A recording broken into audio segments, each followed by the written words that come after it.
Testing, 1, 2, 3. Hello guys, I hope you can hear me.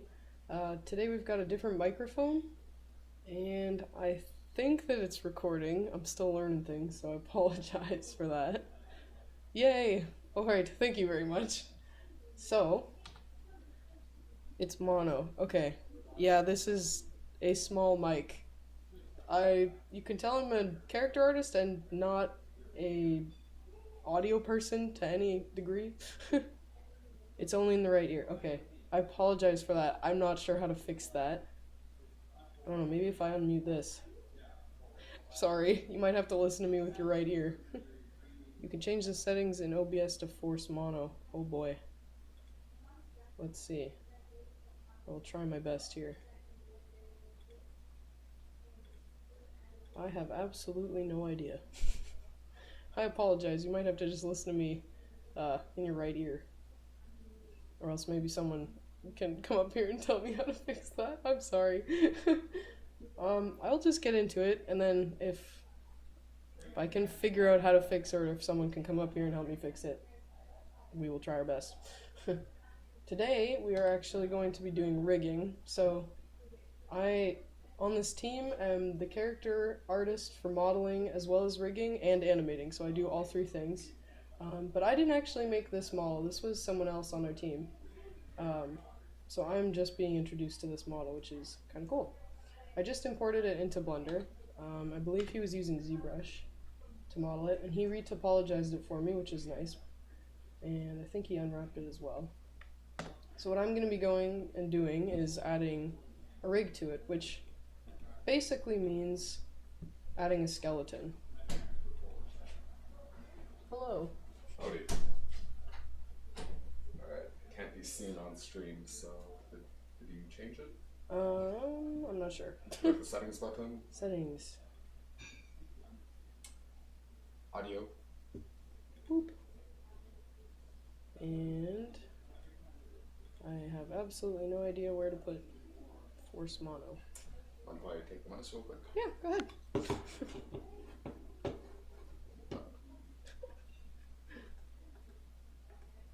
I'm just brute forcing this. Works for me. Click, click, click. So you can change the settings. We're learning things.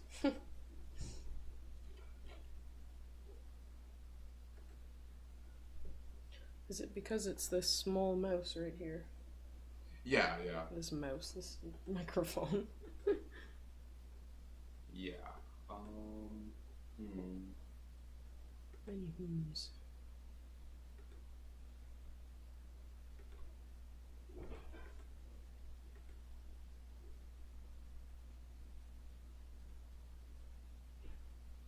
Down next to mono. So we don't want that, so let's try. Unclick that. Oh, it was already here. Let's see. Might be labeled down next to Aaron, did that work? Was. Chat help, please. Yes, please help.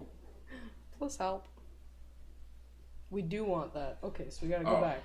Alright, let's try this. So click the gear button. We can do the thing. Advanced properties. Right. Okay. Can click the thing again. Advanced audio properties. And this was the one? Is it working now? Testing, 1, 2, 3. If I move over here, does it work? Still only hearing mic in the right ear. Oh, that's weird. If I just turn all of them on. Yes? Okay. Awesome. Alright. Yay, thank you so much. Cool. Enjoy. Okay, thank you. It's good now. Okay. Alright. Bless. It's good now, stop. Okay. Okay. Back to rigging, unless I hear otherwise. So, first thing I want to do for this stream is actually go over a bit of the basics of rigging. So, I'm not actually going to start rigging yet. I'm going to pull up a rig that I already made. I'm going to move her to another layer. Man, that's a lot of pieces. Okay. Even the bottoms of her shoes are pieces. That's neat. Alright. Move, move, move. There we go. Okay. So, we just have this little guy. And this is a Moogu that I already modeled a while ago and then rigged. So, in Blender, you can rig many different ways. I think the main difference between rigging in Maya versus rigging in Blender for anyone who uses Maya is that Blender doesn't use nodes. I think they're called nodes. Which would be this little ball here. Blender uses bones, which is 2 nodes put together. So in Maya, you would create a node, and then you'd create another node, and then you'd connect them together, and then that would make a bone. Whereas Blender only operates with bones. So you can't just make one node, you have to make a bone. That's the start of that, and then I guess I should explain what a bone is. So a bone is basically what you'd expect a bone to be. It's something that you can apply a mesh to and then rotate it. You can scale it, you can move it, depending on if it's linked to other things or not. And that allows you to animate. So the genius people behind rigging set it up so that it makes sense to a human, that we would put bones in something and then we would animate the bones. If you really wanted to get into muscle and stuff, you'd be getting into soft body, but we're not going to get into that for today. And for this little guy, I'm actually going to unhide some of these things. Alright, so if I put X-ray on, you can see through the mesh, and it just shows the rig on top of the mesh, which is very nice. And then I also have different bones on different layers for my purposes, because I don't want the animator animating certain bones. I will put them on other layers just to keep things organized, and that way I don't have the animator trying to animate bones that shouldn't be animated or touching properties that shouldn't be touched. As a rigger, you want to make it as easy as possible for the animator to go in and animate what they need to without touching a whole bunch of different bones, or without being able to mess up their animation by accidentally applying something to something that shouldn't have been moving or changing in any way. So these layers exist in Blender for that purpose. If I go into edit mode, you can see all the different bones that make up this rig. And you can display them many different ways in Blender by going to the display panel under, I believe this is rig, object data perhaps. You can change them. I only use stick and this one, which I'm just going to call octa something rather, because they make the most sense to me and I can actually see them still. Envelope is very weird. So let's stick with this. It also, I think the nice thing about this one is that it shows you the direction of the bone, whereas if you pick on stick, I don't know which way that bone's going. It's exactly the same. So anyway, back to what I was saying. In Blender, you apply a mesh to a bone by weight painting it or assigning a weight to each vertice. Now, if I select the mesh itself and go in, you can see, it's made up of vertices. We talked about this a little bit in the last stream, or at least ranted about them, pushing and pulling, perhaps. And if I go up here, you can see under vertex weights, it's actually got 3 applied, and they each have a different number. So I have this foot gets its bone data and where the bones are from the calf muscle on the left foot, the foot on the left foot, which makes sense, and then the toe, which is over here, this little circle guy. Here, make that a little bit easier. Yeah, turn off shapes. Alright, so now you can actually see all of the bones. Some of them were displaying as shapes so that it's easier for the animator to see, so I just disabled that so we can see these. Back to this. So you can see that the calf has a little bit of influence on it, but not that much, and then the foot has a lot of influence on it, because that makes sense. You can see that's kind of really close to that bone. And then the toe also has a bit of influence. And if you were to look at these, they all add up to exactly 1. And if they don't, I can hit normalize, and they will add up to 1. I believe this is so that you don't have things animated in such a way that if a bone moves and the vertice has more than like 100% weight to it, it'll shoot off into space. I think that's why they normalize. That's my best guess. If I move to a different one, you can see it's got a completely different weight. So the one that's on this vertice, that vertex that is on this bone, is 100% parented to the toe bone. So if I move that bone, that vertex will move 100% with it.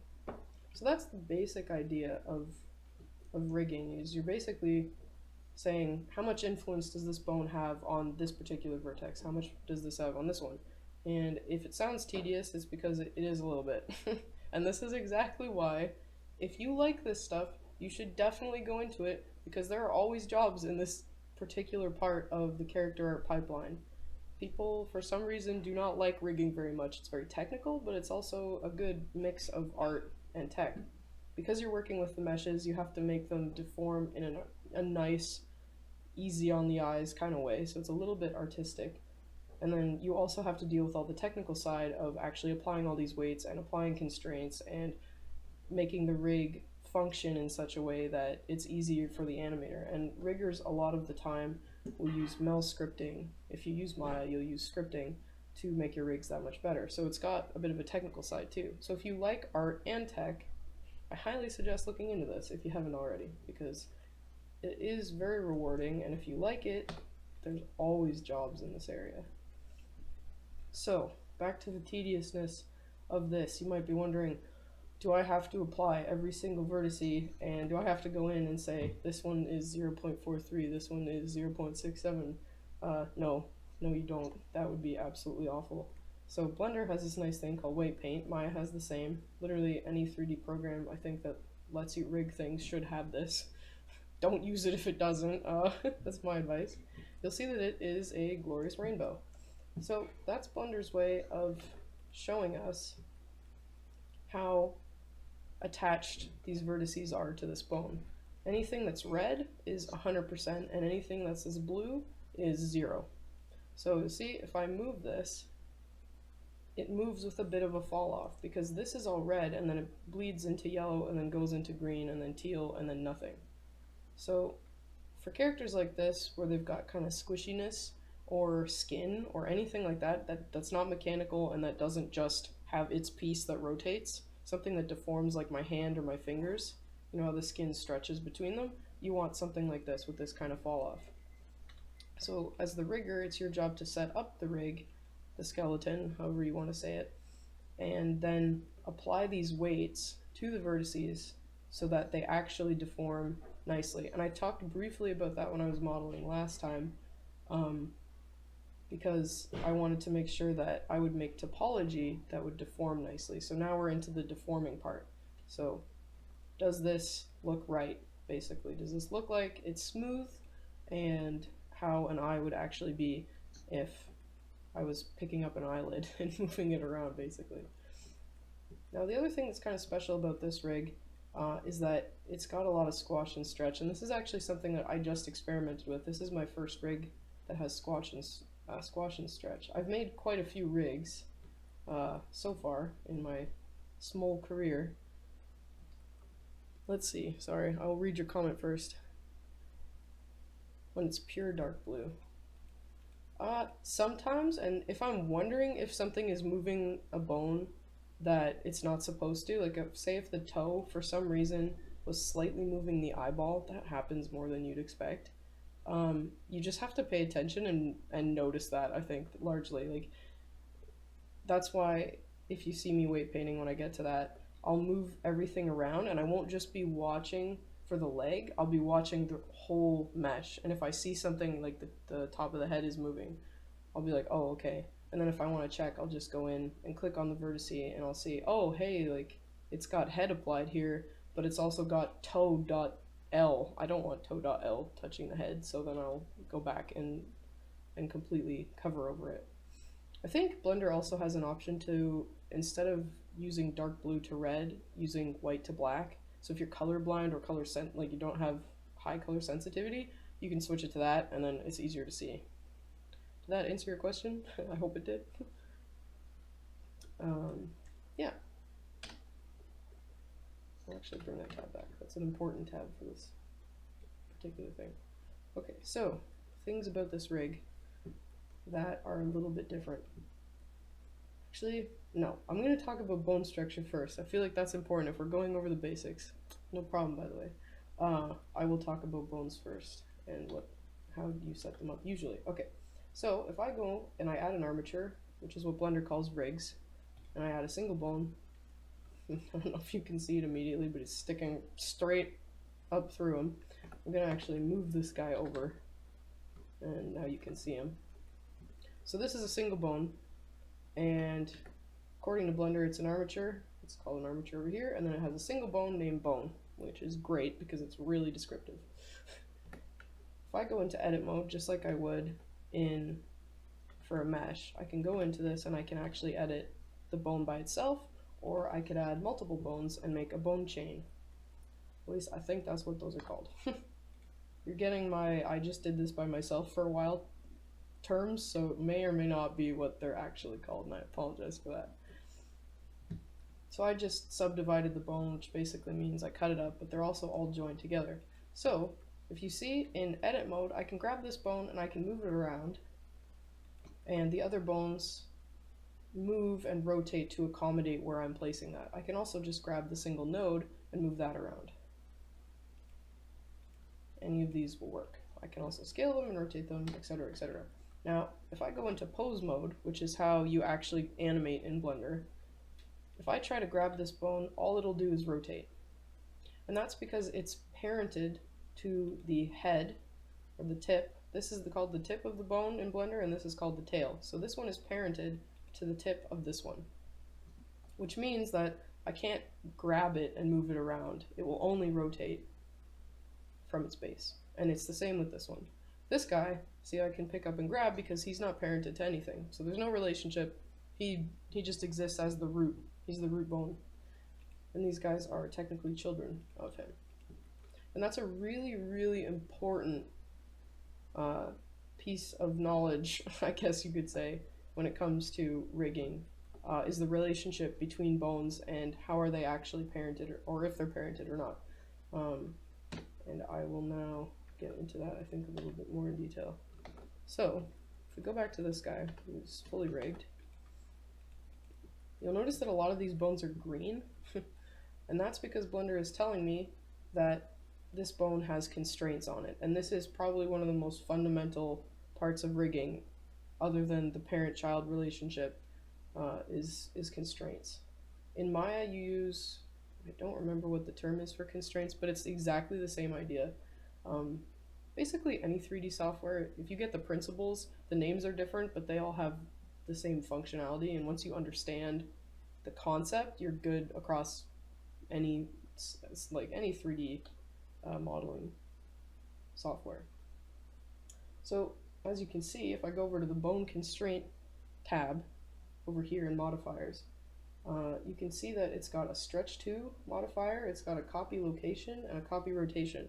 So these all do exactly what it sounds like they do. The stretch to is the squash and stretch that I was talking about earlier, and basically what this bone does is it looks for a bone that I tell it to, which would be control hood, just meaning the top of his head, that's what I named that bone, and it tries to stretch to it. So if I grab it, you'll see that the green bone, in fact, slides up and down, trying to match the exact position of the tail of the other bone.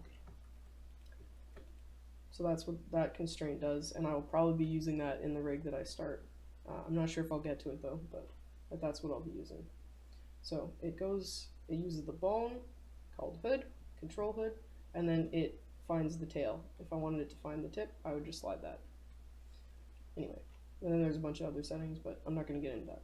Copy location and copy rotation, these are specifically used for when I don't actually want to parent a bone to another thing, but I want to still inherit some of the properties. So the reason I used copy location and copy rotation is because I didn't want the scale of the bone before this one to apply to this bone.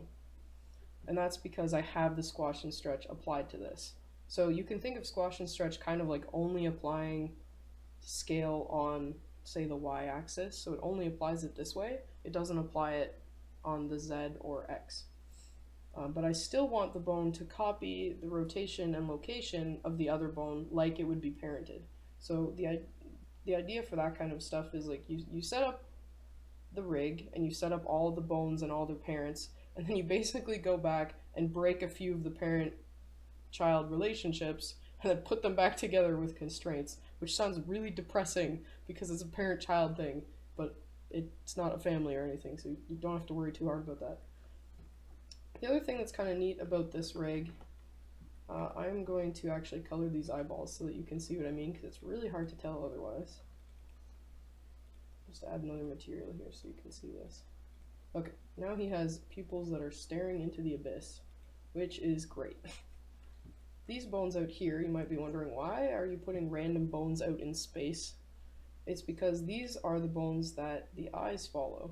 So if I move this around, you'll see he is in fact following them. And this makes it really, really easy to have a character lock onto something, and even though they move their head around, like that, their eyes still look at the target. And this also shows you, I think, hopefully, that you don't have to have bones just controlling the mesh itself, but you can actually set up systems where there are bones, out in space that control the way other bones move, which then controls the mesh. So you actually end up getting way more bones than you'd expect, but it's because you have these control bones that actually then control other bones that eventually control the deforming bones. So I can pick one of these eyes and move it individually, or I can pick the root bone of these two and move them together. If I scale it, crosses his eyes. If I scale it the other way, he looks off into space, which is perhaps one of my favorite things to do with these guys because they are quite adorable, and I imagine that they do that a lot. Okay, so back to this. There are a few more things I'd like to talk about for this rig before I get into actually rigging, or starting to rig the gardener, and that's hips. Hips are one of the most important parts of rigging and animating because they are usually where the center of mass is, and that is usually how you can very quickly show where the line of motion is or where their weight is distributed, the character's weight, not vertice weights or anything like that, with the hips alone. And if you don't get hip movement right, this is something that I've been learning a lot of recently with my animations. If you don't get the hip movement right, the animation will not look right. So if I want him to shift his weight, I move the root bone over, or the hip bone, and now he's got one foot or the other, but it doesn't kind of look right because I'd still have to kind of rotate it. And maybe I'll move it a little bit forward like he's putting his hip out. Kind of like that. So there's a lot of different things that the hip has to do, which means that the rig has to do it very well and has to accommodate for these kind of advanced movements. So the way I'm doing this is, as you can see, these bones all go up this way. They form a chain going up, and that's the spine. It's got the belly, the torso, and the neck, and then the head. And they all go in one direction, which is great. That's because naturally those will all rotate from this angle, and then the next one will rotate from this angle, and the next one will rotate from that angle. And that makes a lot of sense. But the hips don't rotate from the bottom of the hips. Like, you wouldn't see someone rotating from this point. That doesn't really make much sense. So the reason I flipped the bone for the hips is because I actually want it to pivot right there, right near the belly button. That makes a lot more sense than having it rotate. I can show you like this. It makes a lot more sense than doing that, right? The animator doesn't want to go in and have to animate something that naturally moves like this. That's bad. So as a rigger, you're trying to avoid things like that. You don't want the animator having to counter animate because the rig is not allowing them to animate naturally. So that's why this bone is flipped. The next thing that rigging can do that animators don't have to deal with as much is called inverse kinematics, or IK. So if you think about the way humans operate, we don't really think about, if I go to grab a cup, say, we don't think about, I'm going to rotate my shoulder up this way, I'm going to rotate my forearm this way, I'm going to rotate my hand like this, and then I'm going to close my fingers and I'm going to pick up the cup. We don't think like that. We think, I'm going to grab the cup. So our brains are our kind of the way we think of our hands and walking and stuff like that. We think about moving our hand to the position. We don't think about moving our elbow or rotating our shoulder, unless you're doing arm circles for exercise, which then, yes, you are. But for normal things, we kind of do inverse kinematics. So, what is inverse kinematics? I suppose you might be wondering. Basically, if we go back to this bone chain, inverse kinematics is the opposite of what this bone chain does. You'll notice that if I wanted to get this bone, say, over here, I have to first rotate this bone. Nope, not like that. Rotate this bone, and then I'll rotate this bone, right? So it goes 1, 2, 3. And if I rotate this bone again, you'll see that these two bones are now completely off in space and I am not on my target anymore.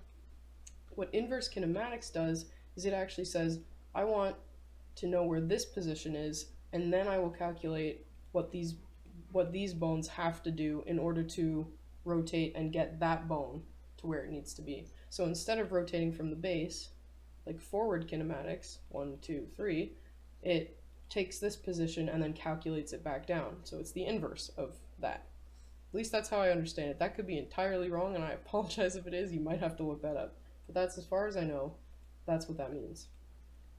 So why would you want inverse kinematics? Well, a good example would be picking up a cup or walking, which these characters happen to do a lot of. So usually what you see in rigs, especially for legs, would be an inverse kinematic setup on the feet, not the toe.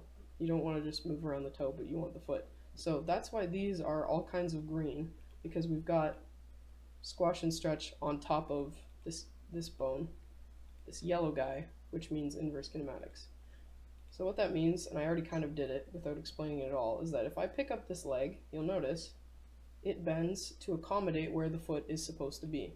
And that means I don't have to animate a run cycle by rotating the thigh and then rotating the calf and then rotating the foot, and then, you know, next frame I have to slightly rotate it this way, slightly rotate it the other way, slightly rotate it the other way. That would be incredibly tedious, and no animator would want to touch a rig if they had to do a walk cycle or run cycle, or anything where the feet need to be very securely on the ground. So that's what IK is for. And then the squash and stretch only happens when the IK says, well, I've reached my limit, I can't get longer, because IK doesn't naturally do that. So this is a squash and stretch applied on top of that. So rigging is very much like, you take your base rig, you get all the deforming bones, you figure out, you know, what parts need to move, and then you add more and more bones to it and add more and more constraints to give it more functionality than just, I've given you a hand that you can rotate the fingers on and that's it. You know, you're going to have to rotate them all individually because I didn't bother to make a nice rig that would open and close its hands for you. Alright, so back to this. This guy doesn't have any arms. Usually when you build a rig, and if you're building one for characters that aren't going to be doing any sort of grabbing or climbing or grappling, you can get away with just having an FK setup, which means forward kinematics, and I feel like I've probably already said that, but just to drill it home. But he doesn't have any arms, so we're not going to talk about that. Basically, it's this bone chain. Just a simple, this guy rotates this guy rotates this guy, etc., etc., etc. A lot of really good rigs will have IK-FK switching, which means the animator at their discretion can switch between the legs being controlled by forward kinematics or by inverse kinematics. For this guy, since I'm the animator, I knew that I wasn't ever going to need forward kinematics on the legs because they're always on the ground and I'm always doing a run or something. I didn't include it just for time because we're building a game, not me making a million really, really fancy rigs. Alright. The next thing that's a little bit weird about this rig, and the last thing, is that his head is actually somewhat of an inverse kinematic setup. Usually when you're doing a spine, you'll just have the base rotate and then the next bone and the next bone, like I've explained. But with this guy, I wanted his head to be able to just, you know, pick it up, put it over here, pick it up, put it over here, rotate it, you know, and the rest of him just kind of figures out how to do that. So this is its own setup, which gets a little bit more complicated, and I will be going into that a little bit later. I think that's it for this guy. I think I've explained basically all I wanted to. If you have any questions, let me know. And if I went over things too fast or too slow, also let me know so that I can adjust my speed appropriately. I will delete this rig because I do not need this particular guy. So I am going to hide this, move it to a different layer, and then I will bring my lady back as soon as I remember where I put that. Where did I put you? Oh, I just put it on the same layer. I really like using that layer apparently. Alright, we'll move to another layer. Okay, so beginning with this, the first thing I would like to do is to merge all of these objects together because Blender does not allow you to show, it doesn't show you all the weight paint and the weighting from separate objects. I think the newest update's going to allow you to do that, but for now I have to merge everything together so that I can weight paint it and it actually applies to every single object that this person is made of. The person, I guess she's an alien. So Control J, and now it's all one object, and hopefully I did not get everything, so I'm going to do that again. There are a lot of little pieces on this. So that's great. Everything is now put together. It's all one mesh. And I'm going to move her up so that her feet are flat on the floor, which in this case is just the X axis. It looks a little bit like her. She's got treads and her feet don't actually, you see how they are not flat? I might adjust this a little bit by rotating her, just so that they're flat on the ground. It is very important to get your origins in a spot that makes sense, because if you don't and you drag it into a scene, she would have been sitting waist high in ground. Unity finds the origin by wherever you put it in your 3D object. So in Blender you can see this small dot right there. That's the origin, and that is where in object mode your object will rotate around. If I drag this back down again and rotate it, you'll see that she now rotates from her hips. Okay, so if you're 3D modeling something and you're passing it off to the rigger or the animator or just putting it in Unity, check to make sure your origin is in a spot that actually makes sense for it. Many times I have seen people where their object is like this and the origin is way over here, and you try to rotate it in Unity and it does that, and you go, why on earth are you rotating that way? And it's because they didn't pay attention to where the origin is. So I will move this up so it's a little more convenient, just so that when we drag it into Unity she'll actually be standing instead of waist high in ground. Hello. Okay, the next thing I would like to do is actually move her cane over, just so that it's a little bit easier for me to remember that it's there and it's not slightly in front of her. Okay. So we've got our mesh and the origin is in the right spot and it's named polysurface 1, and that probably is not what we want, so I'm just gonna rename it. Oh, that's caps lock. Man, I love caps locks so much. I use it maybe 2% of the time, and it's always by accident. This is mesh gardener. Hopefully I spelled that right. Okay, so first thing I'm going to do, obviously, add a bone. And I'm going to name the armature immediately so I don't forget. I'm going to name this Rig Gardener. Gardener. That's probably wrong. I'll also name this Rig. I like to put the name of the type of thing I'm making and then an underscore and then the name of the thing that it actually is, just so that if I wanted to go into Unity I could just type in rig underscore or just rig and it'll come with all of the rigs that I've made. Or if I made a bunch of meshes, I just type in mesh and it comes up with all the things that I made. You could search it by type in Unity, but I find it's a little bit easier if you set it up like that.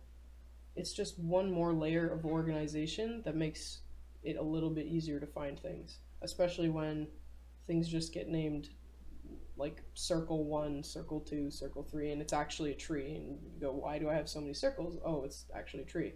So, reiterating again, I'll probably say it every time, naming the things correctly makes it a lot easier in the long run. And now that I go into edit mode, you'll see, oh my, look at that. It's named bone. Probably not the most useful thing. If they were all named bone, bone 1, bone 2, you look at that in the hierarchy of all the relationships between, the parent children, and you say, I don't know what any of these are. That's great. It's not what you want, so I'm going to name this first one root. Now, that is probably one of the most important things. If you don't have a root bone, you can have things be parented to nothing and then have multiple things be parented to nothing. And I will show you what that looks like. So I'm going to have my root bone, but I'm maybe going to have a bone out here that's not parented, and then maybe I have a bone that is parented to the root, and then I have another bone yet again. But you see how Blender has now put this dotted line? It's because this bone is actually parented to the root bone, but not directly from the tail and the tip. Now, if I go into pose mode and rotate this, you'll see that this actually rotates too. My hand is like way over here. I'm pointing in the wrong direction for you guys, but that's the direction. So you can have two different types of parents. You can have a parent with connected and then parent with offset, which is exactly what this one is. But you notice, if I grab this and move it around, that guy's just staying where he is. He doesn't care. He's basically like his own root bone. He just does what he wants, which not ideal if you want to have an organized rig.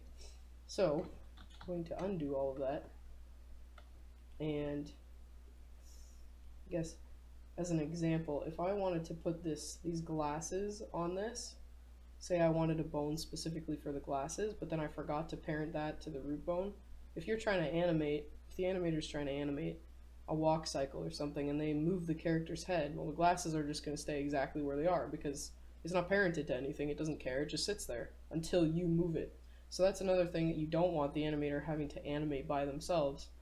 On top of having to animate the head, they now have to animate the glasses following the head, and you don't want that because you could set it up so easily in a rig, which is what we're going to do.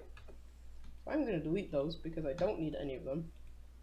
We're going to take root, and we're going to turn on X-ray so that I can see it in the mesh, and that's good for now. I don't need shapes or anything like that. So first thing I'm going to do is move this bone up, and this is going to be the spine, head, and hips. So the way that I've always seen it done and the way that I just kind of do now is I'll drag this bone all the way up to the top of the head, I'll select it, and then I'll subdivide it as many times as I need. Now looking at this rig, I can see she does in fact have a neck. Some things don't. And she also has a head. And then the other thing is that looking at this, she's got a torso and then she's got a bit of a spine before her hips. So I would classify that as two bones. So we've got two bones here, one neck and one head, which means I have to subdivide this 3 times. I'm going to subdivide it once more just for the hips specifically. And then all I do is move the bones into the approximate location of where I think they would be if she was an actual living, breathing thing, which in this case is an alien, so you could probably bend the rules if you really wanted to. To make a nice, believable character, however, you probably want to follow some semblance of the laws of anatomy.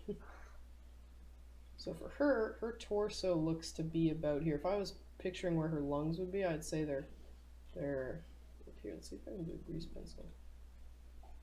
And I can draw this for you so you can see it. Almost. Draw a thing, please. Yes. Oh, you don't like me. Why? Why do you do that? X-ray, yes, yes, yes. Usually I can draw this. I don't think I've ever had Blender say, no, you can't draw the things. Oh, there it is. I had it disabled. Yep, I did this to myself. Okay, so that is those, ignore that. That is not how lungs are shaped. But this is kind of how I picture the lungs being. Something like that. So I'm going to move the bone to about there. And it's very important that you keep the spine bone straight, because if it's not straight, it'll rotate a little bit funky and nothing will be symmetrical. And unless your character does actually have a crooked spine, you want to keep these straight. So you'll see me switch into the side view to move things around, just so that I absolutely do not move this over here, even slightly.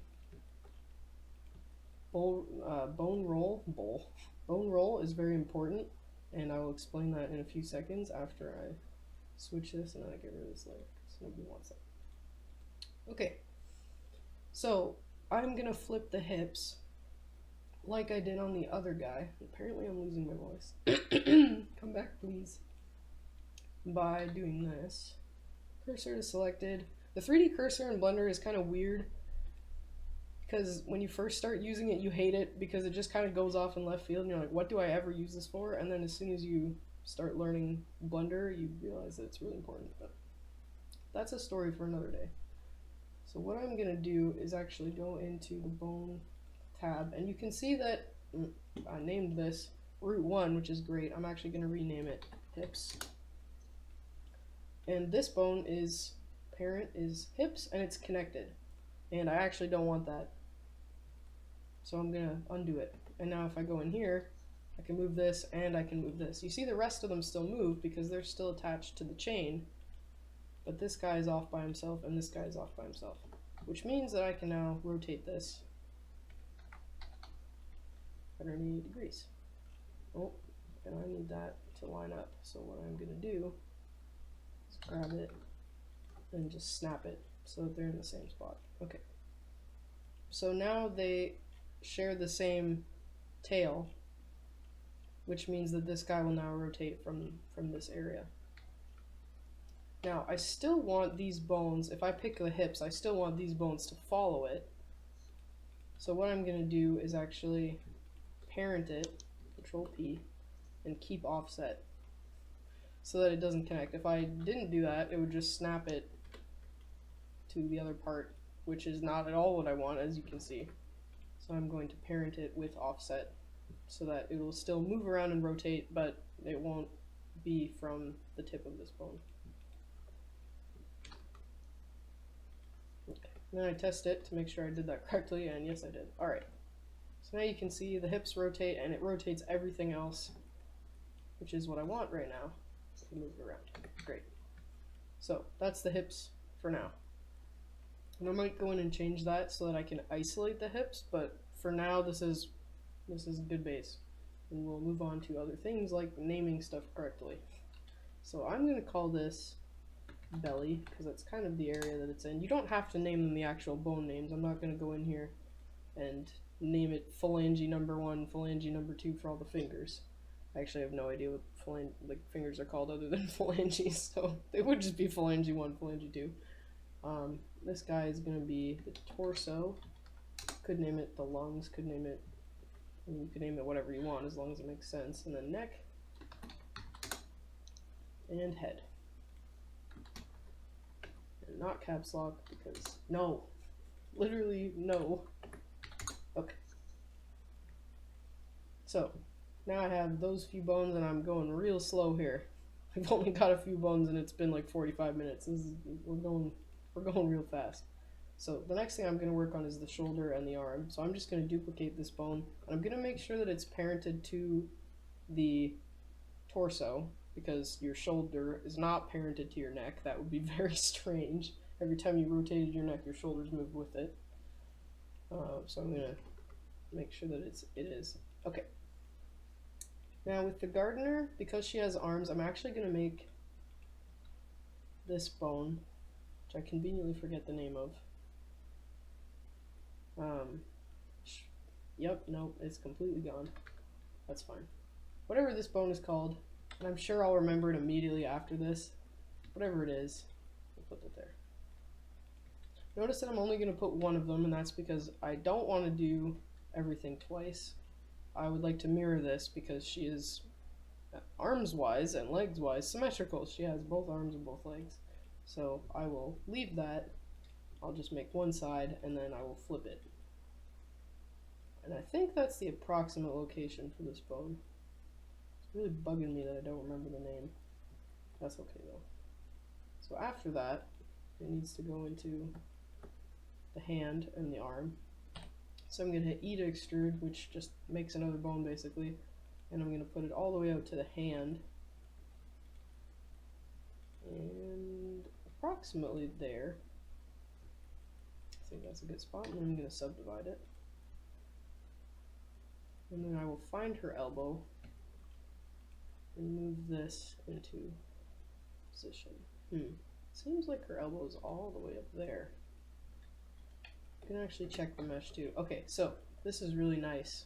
This is a really nice thing that modelers can do to make the riggers very, very happy. He's added extra edge loops around where he thinks the joint should be, so that first of all I know where the joint is, which is nice, and secondly it'll deform nicely because it has more geometry there to work with. So if I take my arm again, as I do, or at least as I've done last time, here in the crease he's added more edges so that they fold on themselves nicer and you don't get weird deformations and textures and everything else that goes along with that. So I'm going to put that, I'm going to find the spot that that's in, which is about there. Might be a little bit hard to see with all the lines, but that's about there, and I will keep that there. Now I'm going to subdivide this guy and move him into where the wrist should be approximately.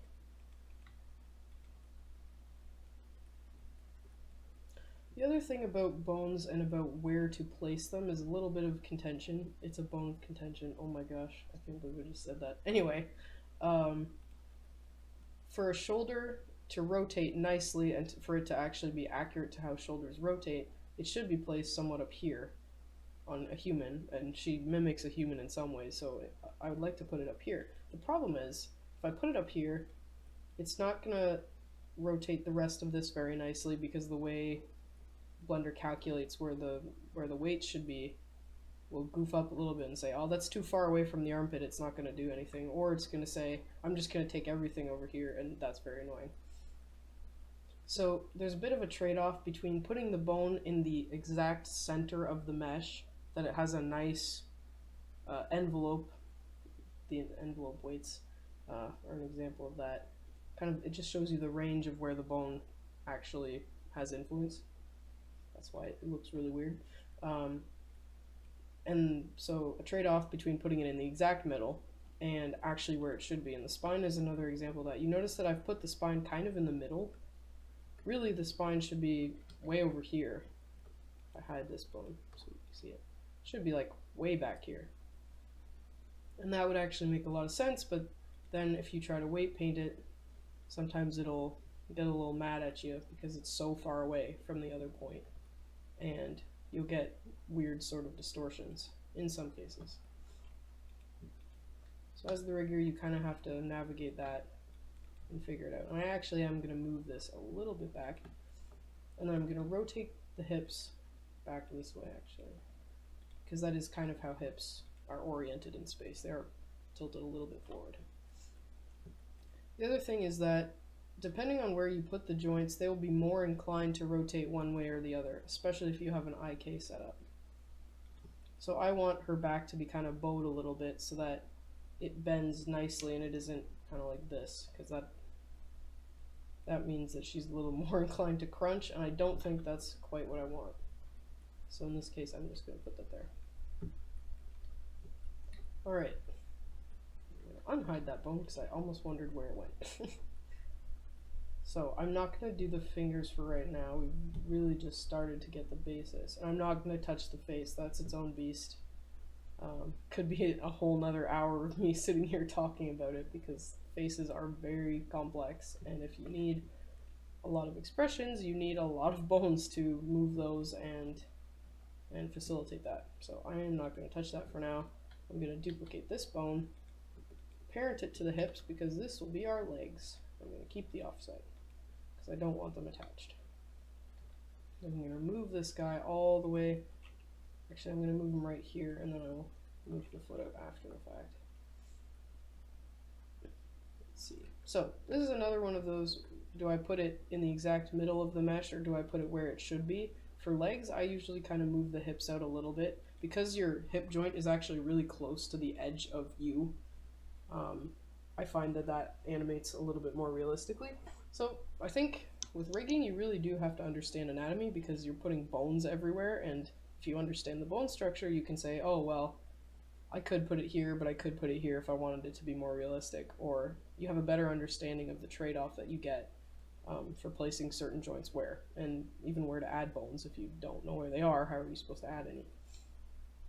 I mean, everybody should know that you have knees at least, and elbows.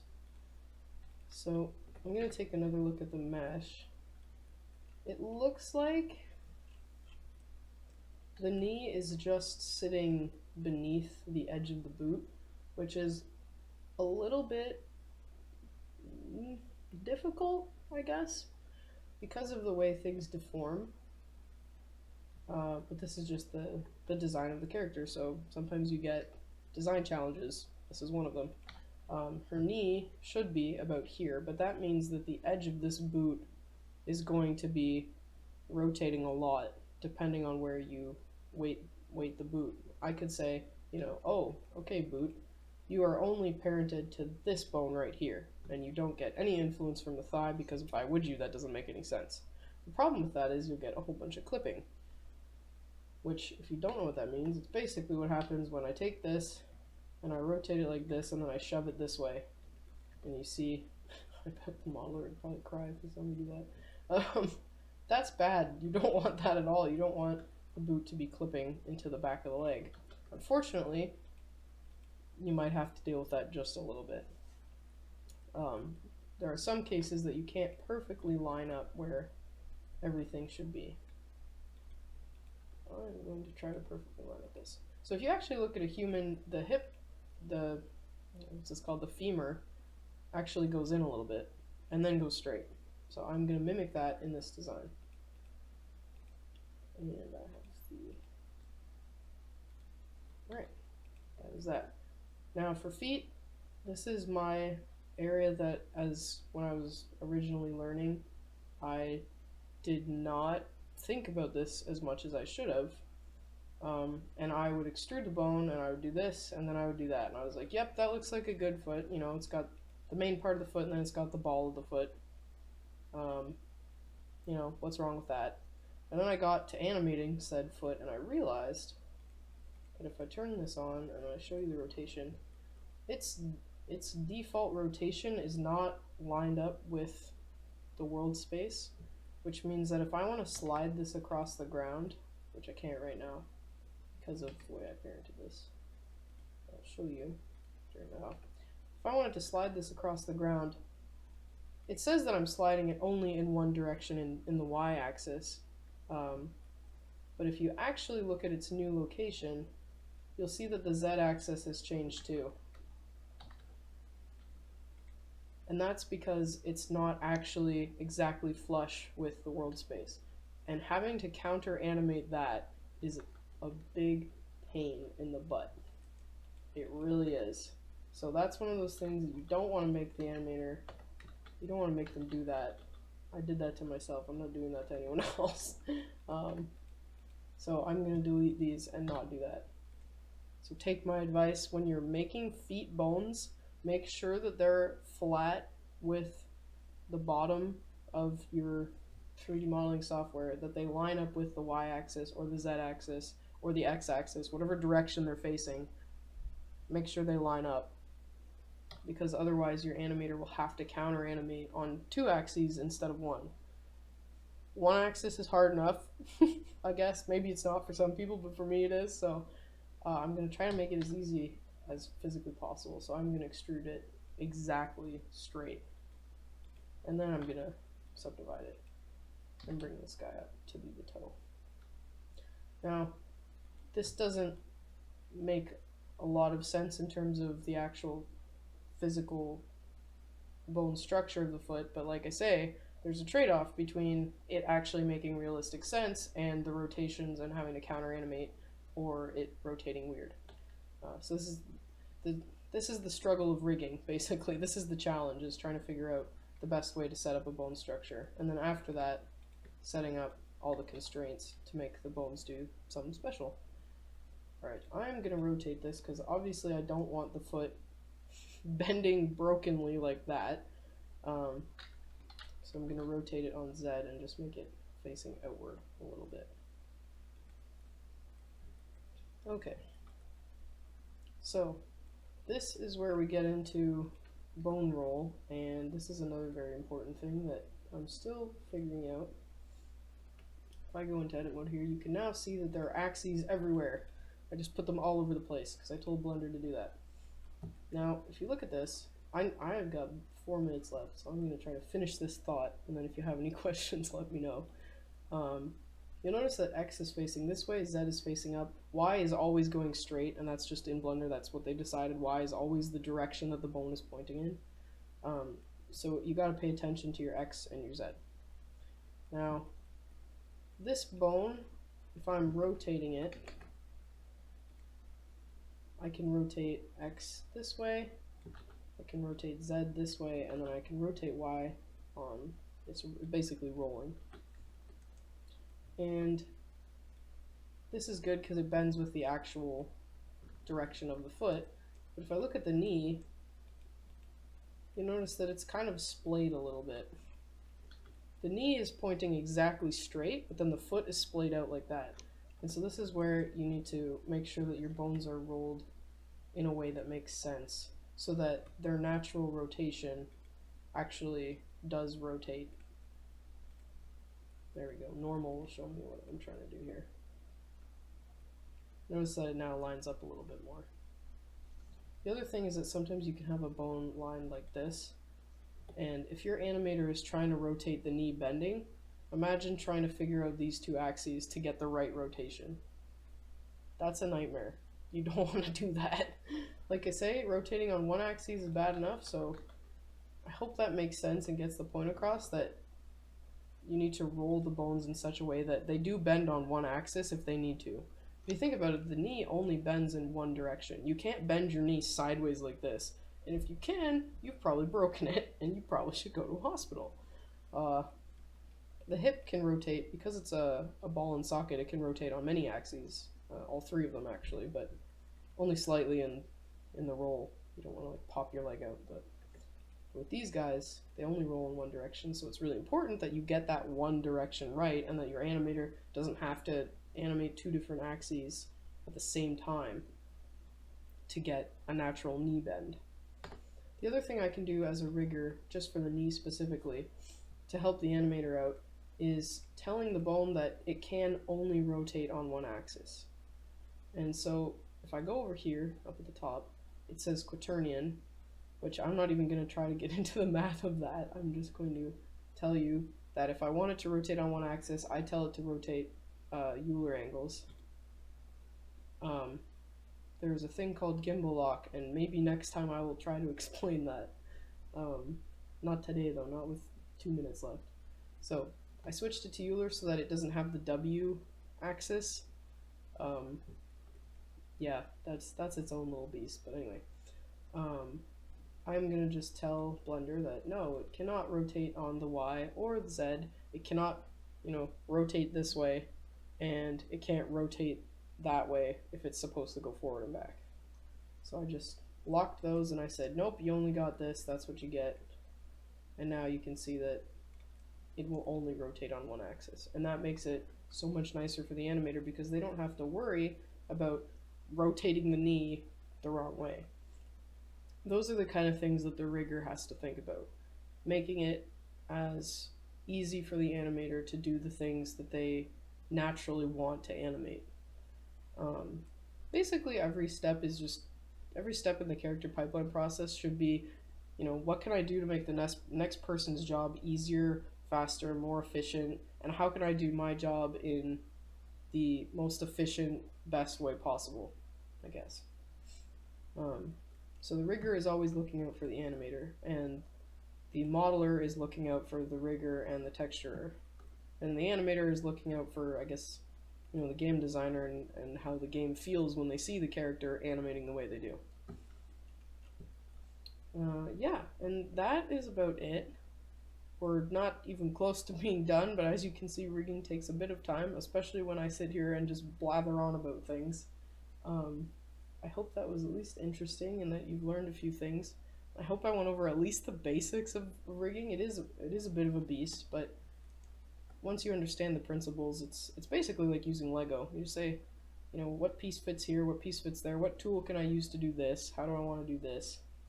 Um, yeah, and you build it bit by bit, and then you get a working rig that actually does things, and it's really cool. Yeah, so thank you for watching. I hope it was interesting, and I guess I'll see you guys next time.